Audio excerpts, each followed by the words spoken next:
Hi everybody, sanibonani, welcome to my channel igama lami Ntando Mdletshe, and on this channel sikhuluma ngama-reality TV shows, ama-celebrities kanye nama-YouTubers. So finally today you guys, we got to listen to Zandi Khumalo's testimony today on Sandomeyiwa's case, okay?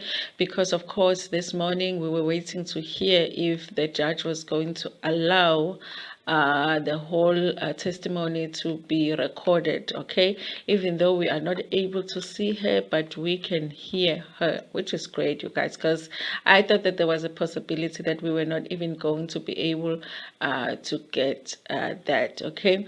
It was interesting to me, the beginning of the testimony, because she does go into talking about, how Usenzo Meyiwa and Ukeli Khumalo ended up together, and how they met. And it felt to me like she wanted to give details of how much these two were in love. Okay, I don't know if it's relevant at all for people to know how much Kelly Khumalo and Senzo Meyiwa were in love, but I did get a feeling that she wanted to elaborate on their love, on how they were always together and they went everywhere together. She does mention, you guys, that Lucia Mthiyane, who was Kelly Khumalo's friend, um, and they were known to be friends, you guys, for years and years and years. They were even on, I think it was Rhythm City. At some point they were doing Rhythm City together, that Lucia Mthiyane had introduced Usenzo Meyiwa to Kelly Khumalo, and then they started a relationship, you guys. That is very interesting. I remember, was it last year when Kelly Khumalo had done an interview and spoken about Senzo Meyiwa, and Lucia Mthiyane had said that she does not want to be associated with anything that had to do with Ikeska Senzo Meyiwa. But I think that it's important for us to know that she was actually the one that introduced the two of them. And the thing about it is that, honestly, she knew that Usenzo Meyiwa was married, and why would you introduce a married man to a single lady? Because I don't think that she didn't know that Usenzo was interested in Kelly Khumalo. Even when they started a relationship, how did she feel about that? Of course, she has come out to say that Kelly Khumalo had always known that Usenzo Meyiwa was married, and so she was upset about the fact that Ukeli Khumalo was going around saying that she didn't know because she had told her. But I just feel like even if you had told her, why did you introduce them? If Senzo Meyiwa was your friend and you knew your friend was married, why did you introduce them?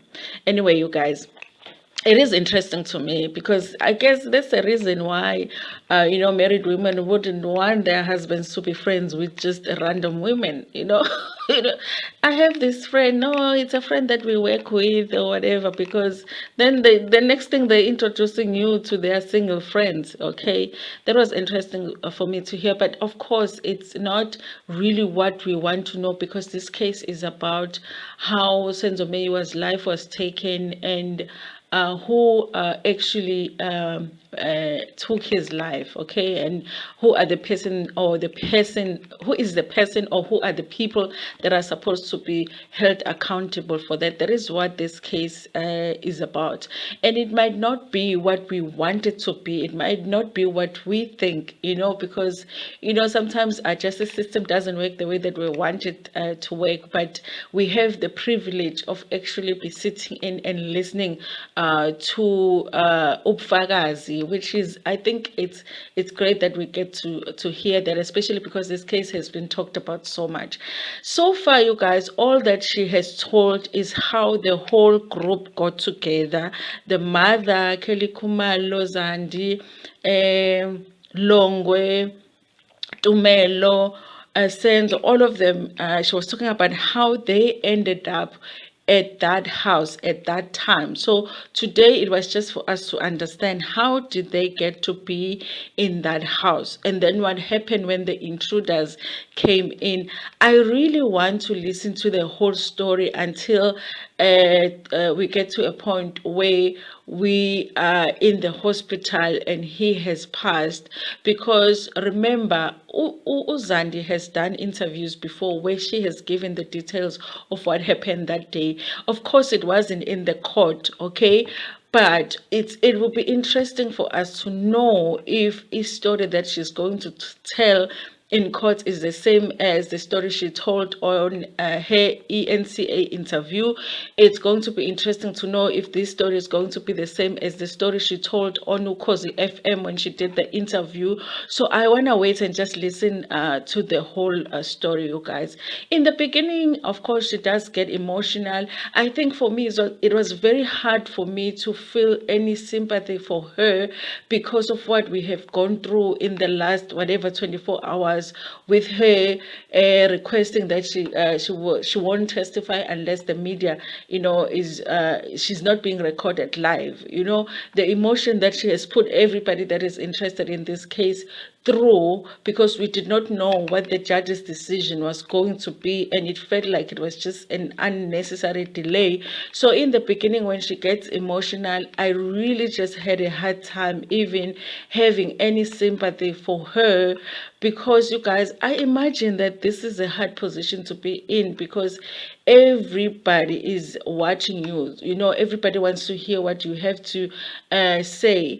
And if really the story happened the way that they say it happened, then it must have been a traumatic story. If somebody's life is lost and you around that situation, that is a traumatic thing.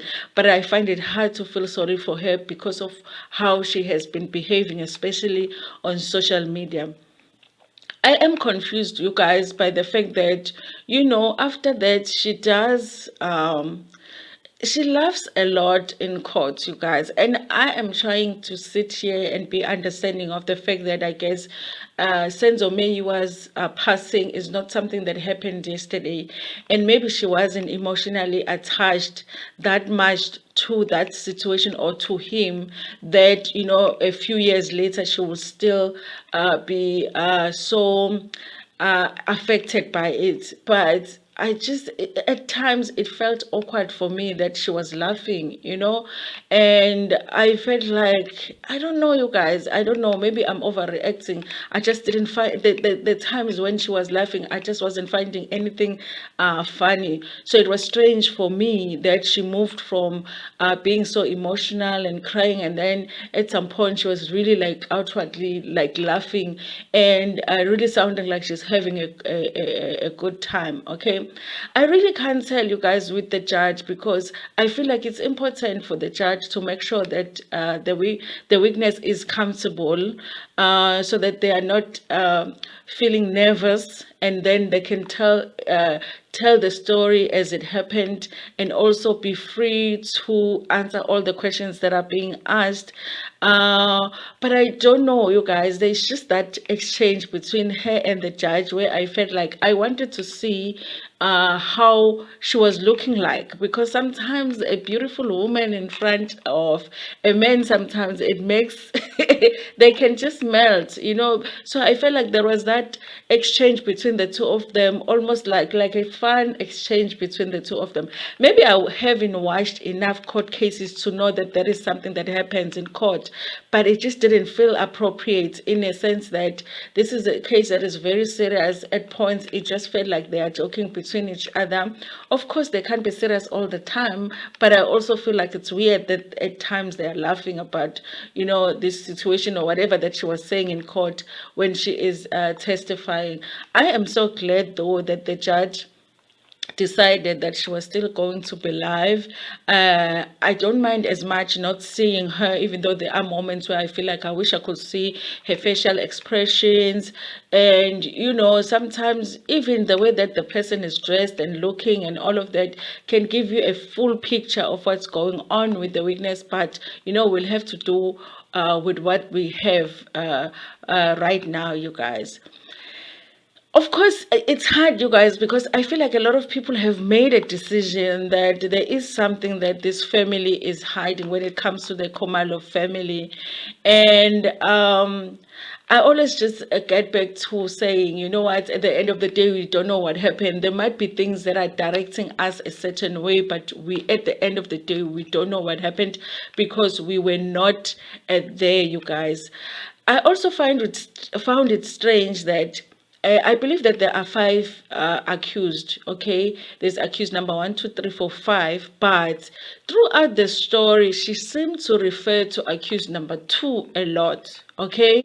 But then with the intruders coming in, it wasn't just one person. Accused number 2 is in the dining room, he's in the kitchen, he's in the bedroom. But I'm just asking myself, where were the other accused, you know?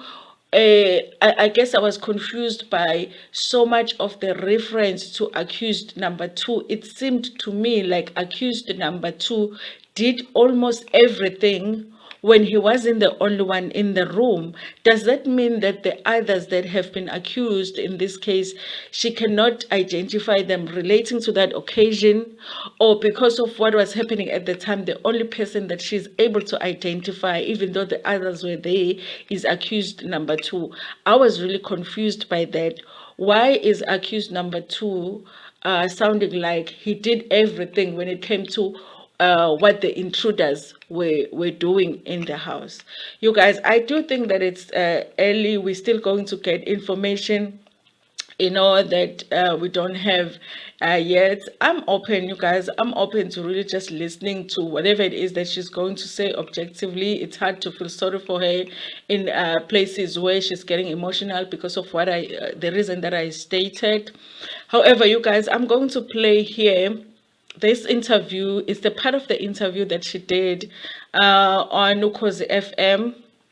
And I think it's great to listen to this interview because she's going to talk about this part most likely tomorrow, you know, as to what happened after she had the gunshots in the kitchen. And this is what she said, you know, a few years ago when she did an interview on Khozi FM. I think it's going to be interesting for us to actually see if there's going to be similarities in this story, if there's going to be anything that, you know, she's going to say tomorrow that she didn't say in this interview, or that she said in this interview that will contradict if it does, you know, tomorrow. But you guys, I don't know how much is put into consideration when it comes to the fact that, you know, when a lot of time has passed after the incident has taken place, you know, how much allowance do they give you to miss certain details in the story when it comes to court, you know, because sometimes in memory fades, you know, your memory can fade. It's been years since this incident took place. Anyway, you guys, I'm looking forward to tomorrow. Sizothola ukuthi kwenzekani ngoMiss Lorraine. Uke wasiphithizelisa lo mama lona. Anyway, thank you so much for watching this video. Please like it before you wanna share it with your friends, with your family, and even with strangers. Ngimthanda kakhulu. Wafika lo mfana ethi uzothatha ifoni yakhe ebichaja phezulu kwe-ES4 ebichaja phezulu kwesofa ngala usenze bewele ngakhona. Mayethi uyafika lo uma ethi uyayithatha ifoni ethi uyayifihla kanti umfana umbonile ofika umshaya ngendololwane esifuna uma walahla phansi ifoni. Umfana wathi lokhu ngubuka ngise bathroom ngifike bathroom ngiphopola iminyango, and then makusenjalo aphuma ukhele lokho ememeze njalo lokho ememeze njalo mayememeza kanjalo nami ngiphumele sengibona ukuthi lo mfana useyambile. Ngithi nami ngiyafika ngizosiza ngikhumbula ukuthi konje ifoni yami ngiyifake phakathi komqamelo nosofa. Ngifike ngithi ngiyadala ngasakhumbula ukuthi kodwa Nkosi yami ngizodayela ithini konje inamba ngikupanic mode ngiphume ngimemeze omakhelwane phume ukhaya nobulelane next door ngidlule nge-opposite ngiyomemeza umngani uMaphiro uhlala opposite ekhaya. Mangifika nakhona ngiyamtshela ukuthi kwenzakaleni. uMaphiri naye panic ngithi ngikabiza uThabiseni phone uNthabiseni uyaphenika naye ngibashiye kanjalo ngibuye manje. Mangibuya ngithola bathatha usenzo bamfaka emotweni e6 ngibuza ukuthi hayibo iambulance athi ukhele ngeke iambulance izothatha isikhathi ngone ngithathele umuntu wami ngizame ngokonke kusemandleni wami ukuthi ngihambise umuntu wami esibhedlela. Ngempela singene sonke emotweni ngithatha ithawula leli beke ilanto zobembeke lona esifubeni la shayeke khona. Ngithatha ithawula leli ngilibeke nami ngi-apply pressure lapho. Masihamba endleleni ngiyeza ukuthi umuntu hayi ufuna ukuvala amehlo ngiba sathi senzohlala hayi kube into ukuthi sengizwisisa manje ngibeke isandla eswini ngizwe ukuthi siyabanda hayi suke lapho yithi laba yasize sifike esibhedlela sifike sifune emergency then from emergency bamthathe admit and then besampopola kanjalo uma wamafika because besimshiye ngemuva yena and then uma adlubundela ephambili abuza ukuthi bambeke ngaphi and then ngisho ukuthi bambeke kuliphi ilantoza and then mayifika khona ngizoma iqhuma ngesilo phezulu so ngale nkathi kwenzeka lesigameko ke kuze kuba khona isigameko sokudubulana ulongwe